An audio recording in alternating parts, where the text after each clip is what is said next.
मेरा सौभाग्य है कि मेरे बिरादरी के वकीलों वाले प्रबुद्ध समाज की इतनी तादाद में लोग यहाँ हैं। विशेष रूप से जो अन्य प्रोफेशनल हैं, पेशेवर हैं, वकीलों के अलावा वो भी हैं।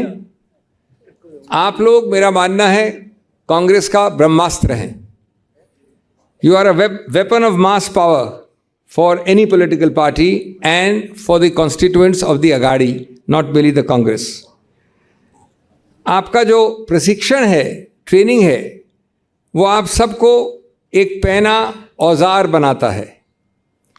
वो प्रशिक्षण है निडर होना, निडरता से बोलना, विश्लेषण के आधार पर किसी भी मुद्दे को हल करना, प्रश्नोत्तर के आधार पर सच निकालना और ज़मीनी सच क्या है उन प्रॉब्लम्स में जो आप कानून के ज़रिए कचहरियों में हल करते हैं, उनका ज़मीनी सच का अनावरण करना। ये कोई संयोग ही नहीं है, अनायास बात नहीं है कि राजनीतिक, सामाजिक, सार्वजनिक जीवन में कितने अभियानों के अग्रणीय पंक्ति में वकील समुदाय खड़ा है। गांधी, ये कोई संयोग नहीं है कि 1885 में, 1885 में जब पहला अधिवेशन हुआ तो उसके अध्यक्ष थे उमेश चंद्र बैनर्जी, एक बड़े सफल बैरिस्टर कलकत्ता के।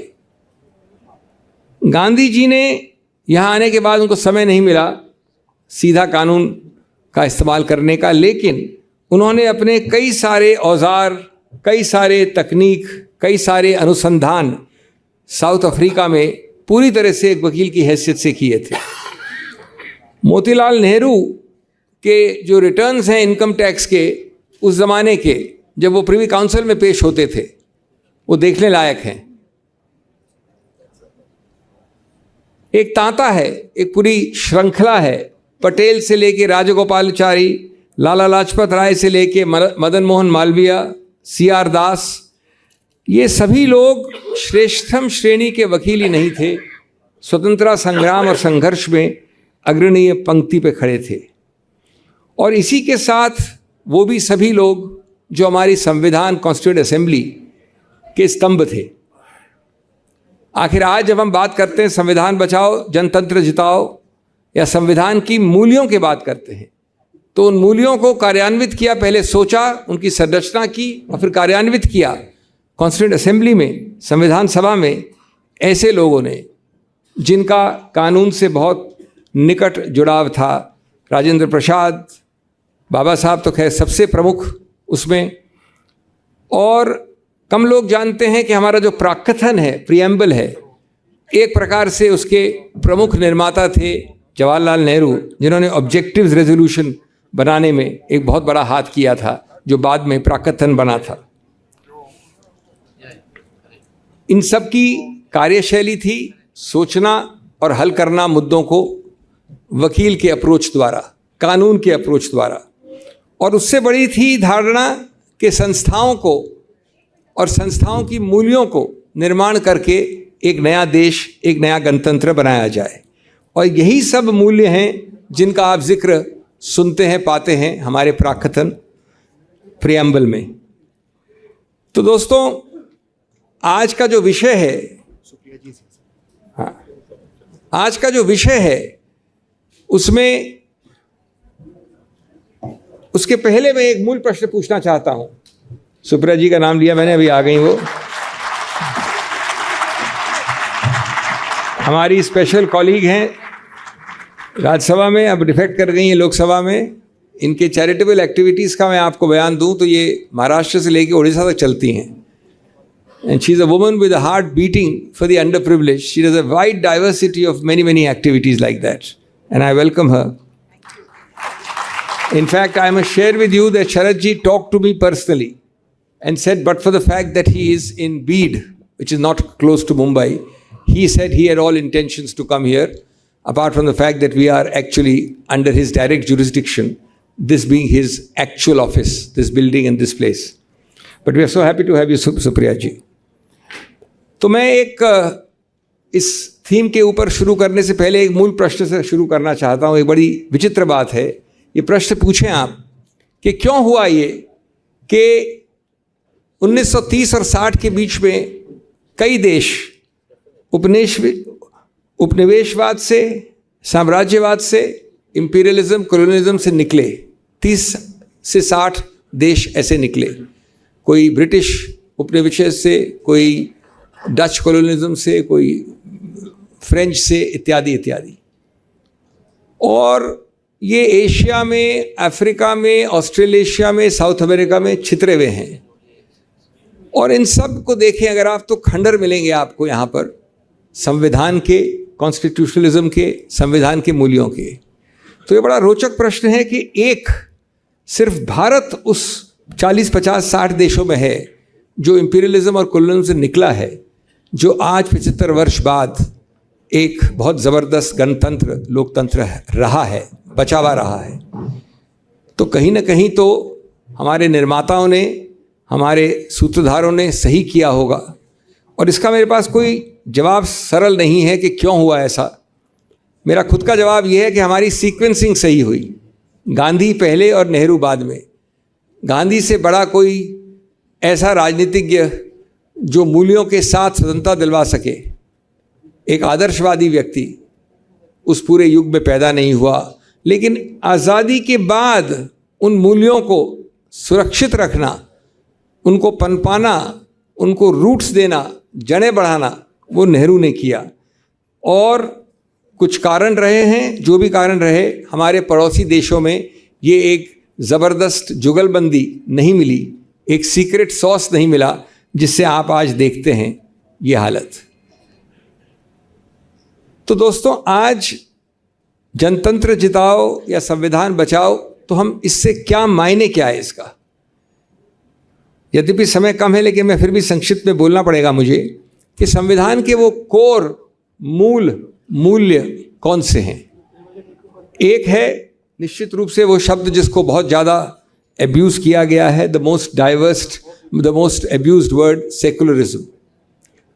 Secularism is actually no generosity which we do to others. It is actually a self-preservation exercise. Because we forget that India is planet Earth's most diverse spot. It is the most diverse spot in religion, smell, ritual, dress, ethnicity, race, habit. And in that diverse spot, secularism is nothing but a self-preservation exercise. A inclusive pluralistic exercise, and it's a much abused, much debased and devalued word, especially nowadays. But the definition and the idea of secularism I like most was provided by Professor Bhargav of the Harvard Law School, who adapted the Lincoln's phrase. He said Lincoln ने कहा था for the people, समझ आता है for the people क्या मतलब होता है, by the people, that also we understand. What is the meaning of the people? And he answered the question by saying of the people means that the government of the day conveys a sense of co-ownership of democracy. A government of the day conveys a sense of co-belonging to every constituent of the republic, without which democracy cannot survive. Federalism is another idea which doesn't find word in the Constitution. You'll be surprised there is no word federalism in the entire Constitution. None.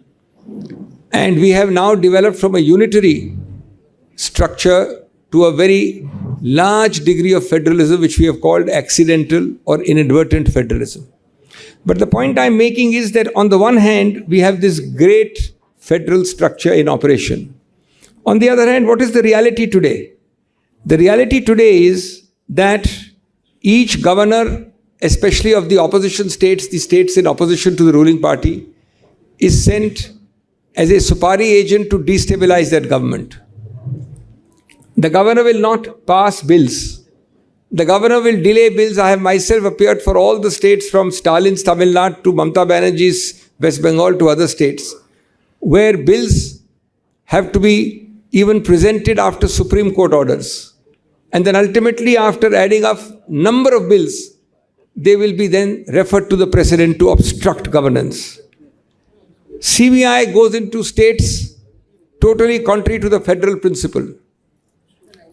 Control freak Sarkar has given you phrases like cooperative federalism and competitive federalism, but has actually been a decimator of federalism.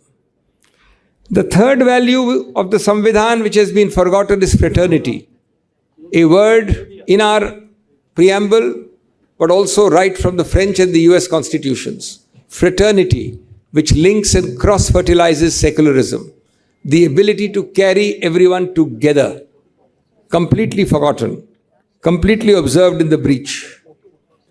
Parliamentary democracy is a fourth value. And you can see that I'm doing the job of a fan dancer, just touching upon the topic without really covering it because of the time constraint. But parliamentary democracy are two words, not merely democracy. Do you really think that the successors of Nehru in the current age, in the current dispensation, have ever shown that regard and respect for parliamentary democracy which Nehru showed? Do you really think that when you suspend 142 members at one go, you show any maturity or regard for parliamentary democracy? Do you really think that when you have Central Hall is not a space, it's not a physical space, it's a concept. When you today have a shining new building, perhaps a very efficient building, but not the space for conversation, not the space for interacting with the press, do you really have parliamentary democracy, and does the present dispensation really believe in it? The answer must be no. Take the judiciary, a fifth value of the constitution, one of our shining jewels, a power of judicial review which exceeds everything. लेकिन वहां आज एक भय का वातावरण बनाने का प्रयत्न किया गया है.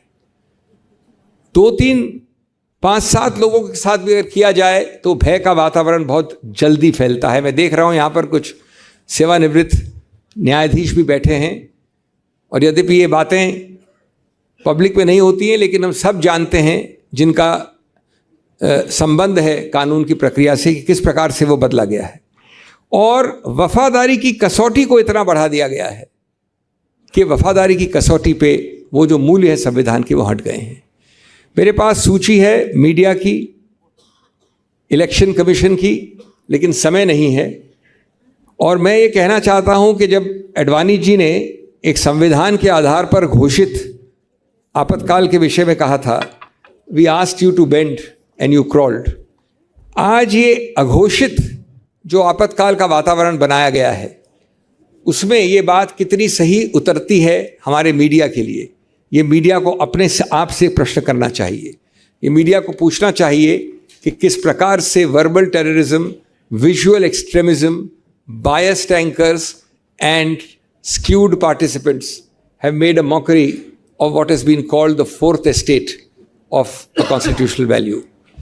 So friends, I have much more to say, but as I said, our very, very important guests, some have come specially after changing programs and they have to leave. So I will, without more ado, thank each one of you on the stage. If I missed out anyone, I apologize. I don't think I have. Stay ahead with our cutting edge news app. Instantly access the latest shorts in just 1 minute and breaking news in just 50 words. Download now for a smarter, faster news experience.